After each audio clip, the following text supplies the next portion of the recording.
Welcome to the Fauxstead. Over the past 2 years, our little family has been slowly laying the groundwork for our future. Our dream is to deepen our connection with nature and cultivate a living area for our family that is both sustainable and enjoyable for us and our children. Our plans include large scale gardens, orchards, berry production, fruit production, as well as animals like horses, fowl, etc., perhaps in a regenerative farm style. To accomplish this, we decided to launch a search for a property to build everything from scratch. The checklist for the ideal land would be quite long, but the three most important items were weather, we wanted seasonality, sustainability, fertile soil, water independence, rights to own the groundwater and to drill a well, and proximity to safe wild country for recreation. To begin, we acquired a 25-acre parcel in the United States Pacific Northwest region. We saved some money by purchasing land that was rough cut by a lumber company. Half of our land is a field that currently just produces hay, and another half of hillside that is now home to many, many stumps and overgrowth. A lot of thought and planning went into deciding things like where to construct our house, which paths to build access roads on, and how to get utilities out to us. The first step, and most importantly, was to hire a general contractor. I highly recommend investing a significant amount of time and energy into vetting and selecting the best available GC. In our area, there is significant demand for home building, which makes it incredibly hard to find a quality contractor with availability. Speaking of time, there are a lot of factors to consider when embarking on a development project such as this. Weather will restrict some aspects of construction. For example, we get a decent amount of rain and snow in the winter, which limits things like excavating, concrete pouring, and can slow down other processes during the build. We also had to get on waiting lists for things like well drilling, electricity lines, and house development. We started by cutting out an 1,800-foot long, 16-foot wide gravel road that extends the length of the property. This allowed vehicles to access the house site at the top of the hill. From here, we worked with a local electric company to lay down power cables alongside the road from the grid to the house. While all this was going on, we got to work with a local architect to design the floor plan and exterior of our house. Starting from complete scratch can be daunting, but it's exciting as you get to truly customize your own home. We used a specialized software to outline the general floor plan design that we wanted, and then leaned on the professional expertise of the architect to bring to life the concepts that we wanted to include in the house. We were finally able to break ground this early summer. The foundation has been completely excavated, and the trenches for the foundation footers are done. We're waiting for the concrete crew to finish up another project, and then they'll come pour ours. You might notice that half the house's footprint looks like it has hardly been dug out. That's because our basement is a daylight basement, which just means that the back half of our basement has ground level full-size windows and a door open to the exterior. You can see here that part of the pit was filled up with and retained water from rain.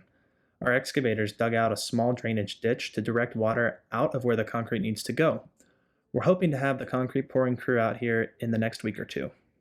For electricity, we have a junction box about halfway up the road. This will be used for a future structure like a barn in that location. At the top of our hill is our transformer, which is where our meter will tie into. We wanted it to be out of the way, but still has to be within line of sight for the utility company to monitor. Here's a graphic of what the layout of the land will eventually look like. The side with lower elevation is the hayfield. We may try to grow a few things other than hay on a hill in this field. This is the existing tree line consisting of mature fir and pine trees. It marks the beginning of the elevation transition and provides a natural barrier for privacy and sound. The house is located about 150 feet from the back of the property at the top. The well was drilled above the house, but closer to the center of the parcel, utilizing gravity to easily provide water anywhere on the property. Electric meter will be installed just above the house. A fenced area for raised beds and a garden area will be a big project. We'll need a high enough fence to protect tender plants from foraging wildlife in the area. A small shed or coop for Sophia's chicken flock will be constructed just below the house, within distance to collect eggs in the morning, I'm sure. And a small constructed greenhouse for year-round herbs and early start vegetables. The barn will be constructed down by the tree line and will have stables for Sophia's horses.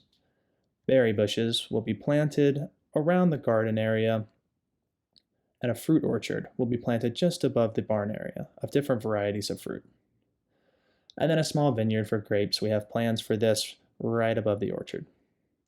All other available area will be used for planting native evergreen saplings as part of our forest management plan. One of the exciting things we've been working on while waiting for various permits, approvals, and contractors is mapping out the general layout of the property. Our hayfield is useful for two reasons. First, we have a local farmer who comes by to cut, bale, and sell the hay to local neighbors, and we get a cut of that profit. Eventually, we might want to use this hay with a mixture of alfalfa, perhaps, to feed our own animals and livestock. Second, because hay is considered a crop in our area, we qualify for a tax exemption on that part of the property. We also met with a professional forester to develop our forest management plan. We have a 5-year plan that involves removing dead or diseased trees, planting and protecting saplings, and then letting the trees mature. We receive a similar exemption tax wise for this part of the property, as well as some funding for the tree saplings. With these kinds of private forests, the government expects the owners to take care of and harvest the resource at some point down the road, perhaps 50 or 60 years.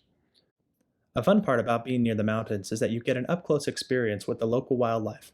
We have trail cameras set up to capture some of these species, but so far we've seen deer, wild turkey, ducks, eagles, and a whole lot of elk pass through. The animal we are less thrilled about, though, are these cows that find their way on our land, probably because of the fence that we still need to put up and a temptation of delicious hay that is too much to resist. My hope is that we can use this channel to share the experiences and lessons that we have learned along the way, and to entertain and educate anyone interested, as well as help inspire anyone that has crazy aspirations like we do.